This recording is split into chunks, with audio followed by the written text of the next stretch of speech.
إن الحمد لله نستعينه ونستغفره ونؤمن به ونتوكل عليه ونعوذ به من شرور أنفسنا ومن سيئات أعمالنا من يهديه الله فلا مضل له ومن يضلل فلا هادي له أشهد أن لا إله إلا الله وحده لا شريك له وأشهد أن سيدنا ومولانا وحبيبنا محمدا عبده ورسوله اللهم صل وسلم وبارك عليه وعلى آله وأصحابه والتابعين لهم إلى يوم القيامة أما بعد فقد قال في كتابه الكريم إن الذين قالوا ربنا الله ثم استقاموا تتنزل عليهم الملائكة ألا تخافوا ولا تحزنوا وأبشروا بالجنة التي كنتم توعدون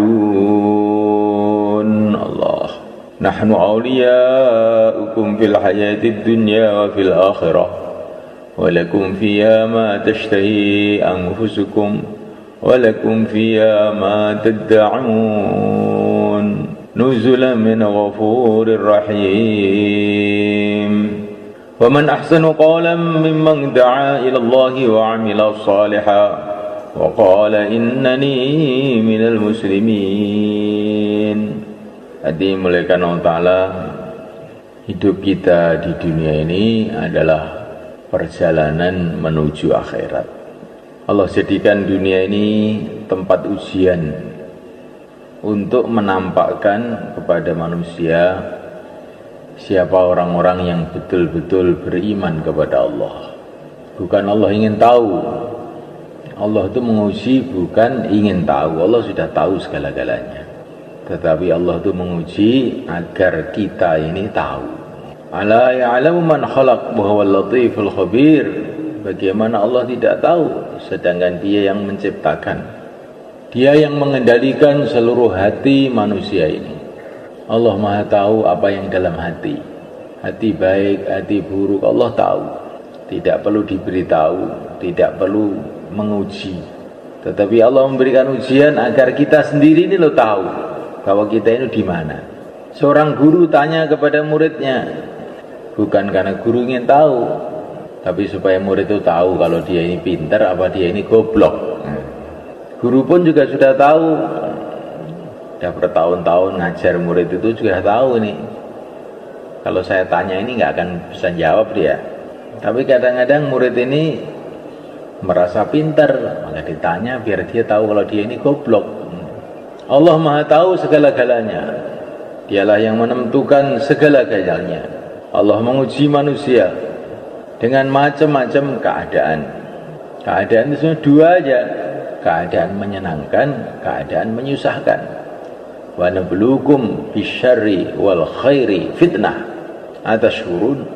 Aku akan menguji kepada kamu dengan kebaikan dan keburukan. Allah datangkan perkara-perkara yang baik, yang menyenangkan. Allah datangkan perkara-perkara yang buruk, yang menyusahkan. Disitulah tampak bagaimana iman kita. Kalau orang itu imannya benar, maka menghadapi perkara yang menyusahkan, dia tawajuh kepada Allah. Karena yang menyusahkan ini pada hakikatnya Allah pula yang mendatangkan. Kalau dia menghadapi perkara yang menyenangkan, hatinya juga tawajuh kepada Allah. Karena yang menyenangkan ini pada hakikatnya Allah pula yang mendatangkan. Bila Allah menghendaki yang menyenangkan tahu-tahu berubah jadi menggembirakan, jadi menyusahkan. Yang menyusahkan tahu-tahu menyenangkan. Menghadapi teman, hatinya tawajuh kepada Allah. Menghadapi lawan, hatinya tawajuh kepada Allah. Lawan dan teman semuanya dikendalikan oleh Allah. Bila Allah menghendaki kawan jadi lawan, bila Allah menghendaki lawan jadi kawan, lawan jadi kawan. Orang-orang kafir di Mekah ini memusuhi Nabi, mengangkat pedang untuk Nabi, tapi akhir-akhirnya menjadi pembela-pembela Nabi. Kita tidak tahu. Hati kita hanya tawajuh kepada Allah. Ini kalau iman itu benar itu begitu. Menghadapi apa saja hatinya kepada Allah. Hasbunallah, cukup Allah. Kita ini adalah hamba tidak punya apa-apa. Kita tidak berhak menilai Tuhan. Kenapa Tuhan berbuat begini? Kenapa Tuhan berbuat begitu? Itu bukan hak kamu. Urusan kamu itu adalah apa yang harus kamu kerjakan, apa perintah Allah untuk kamu. Itu yang kamu pikirkan. Apa yang akan dibuat oleh Allah itu bukan urusan kamu. La yus'alu amma yaf'al wa hum yus'alun. Kamu tidak berhak untuk bertanya kenapa Allah berbuat begini, tapi kamulah yang akan ditanya oleh Allah. Kenapa kamu berbuat begitu? Kenapa kamu berbuat begini? Ini perkara ini penting, kan? Inilah iman, kan? Ada sebagian orang itu kalau gembira lupa kepada Allah, nanti kalau sedih baru ingat pada Allah. Ada orang yang sebaliknya, kalau sedih lupa kepada Allah, kalau gembira baru ingat kepada Allah. Orang yang beriman yang benar, sedih ya ingat pada Allah, gembira juga ingat pada Allah. Menghadapi apa saja hatinya kepada Allah. Innallaha ma'ana, Allah bersama kita. Innallaha ma'ana, Allah bersama kita. Itulah pelajaran dari yang mulia Nabi Agung sallallahu alaihi wasallam kepada Sayyidina Abu Bakar di Gua Thaur ketika dikepung oleh musuh dari segala arah. Innallaha ma'ana, Allah bersama kita.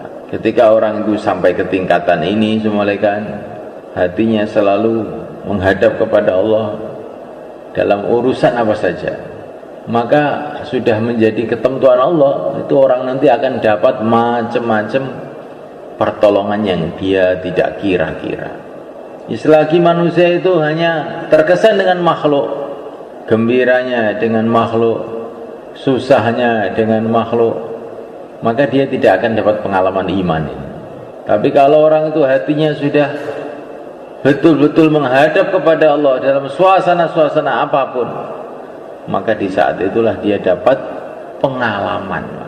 Pengalamannya orang ahlul iman, pengalamannya para nabi, pengalamannya para sahabat. Kapan para sahabat dapat pengalaman-pengalaman hebat-hebat itu? Ketika hatinya itu tawajuh total, menghadap total kepada Allah, tidak terkesan dengan makhluk. Insyaallah, kan? Nabi Musa di depan lautan, di belakang pasukan Fir'aun. Waktu itulah beliau kasih pelajaran kepada sahabatnya. Inna ma'iya Rabbi, Tuhanku bersamaku. Enggak usah terkesan dengan lautan, enggak usah terkesan dengan pasukan Fir'aun. Ini datang pertolongan Allah. Nabi Ibrahim alaihissalam menghadapi Namrud, menghadapi semua orang kafir seluruh dunia, beliau tidak terkesan dengan keadaan. Hasbunallah wa ni'mal wakil, cukup Allah. Akhirnya dapat pertolongan Allah. Juga baginda Nabi dikepung di Gua Thaur, innallaha ma'ana, Allah bersama kita. Akhirnya datang pertolongan Allah. Nah, kita belajar begitu insyaallah, malaikat. Lah supaya kita ini bisa istiqomah iman seperti ini, malaikat. Caranya itu gimana? Kalau kita ini istiqomah dalam perjuangan Rasulullah sallallahu alaihi wa ala alihi wasallam. Kalau orang itu istiqomah dalam perjuangan Rasulullah, ini hatinya itu akan jadi mudah istiqomah iman. Pertama kali istiqomah dakwah, di mana saja bicara agama. Bicara itu penting lah, malaikat. Karena kalau orang itu bicara, itu mesti mikir akhirnya itu. Sebetulnya mendengar itu juga menjadikan orang mikir, mendengar itu. Tapi lebih kuat mulut. Karena kalau mulut bicara, telinganya mesti mendengar. Ya enggak? Kalau mulutnya bicara, telinganya mendengar, akhirnya otomatis otaknya berpikir. Kalau otaknya berpikir, lama-lama hatinya terasa. Nah, ngomong penting. Mendengar, berbicara, mendengar, berbicara, mendengar, berbicara. Hati seseorang tidak akan lurus sebelum mulutnya lurus, kata Nabi. Istiqomah taklim, istiqomah ibadah, istiqomah berakhlak yang baik, istiqomah amal masjid. Bagaimana supaya bisa istiqomah di dalam dakwah dan di dalam amal-amal Nabi itu, supaya istiqomah itu bagaimana? Laqad kana lakum fi Rasulillahi uswatun hasanah liman kana yarjullah wal yawmal akhir wa dzakarallaha katsira. Orang itu bisa ikut Nabi itu syaratnya 3. Kalau tidak ada 3 ini akan sulit ikut Nabi itu, gak bisa. Apa syaratnya? Harus punya duit, harus punya mobil? Tidak. Liman kana yarjullah, pertama kali selalu berharap kepada Allah. Wal yaumal akhir, pikirannya itu akhirat. Pikirannya akhirat.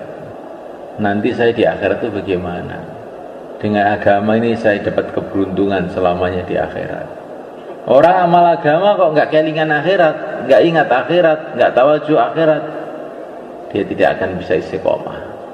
Terus yang ketiga, wa dzakarallaha katsira, zikir yang banyak, baru orang bisa ikut Nabi. Insyaallah malaikat. Dados sebatas saged nderek Kanjeng Nabi, manah niki harapannya hanya kepada Allah. Walaupun dalam kesulitan bagaimana, berharap terus pada Allah. Allah itu mudah saja bagi Allah untuk merubah segala-galanya.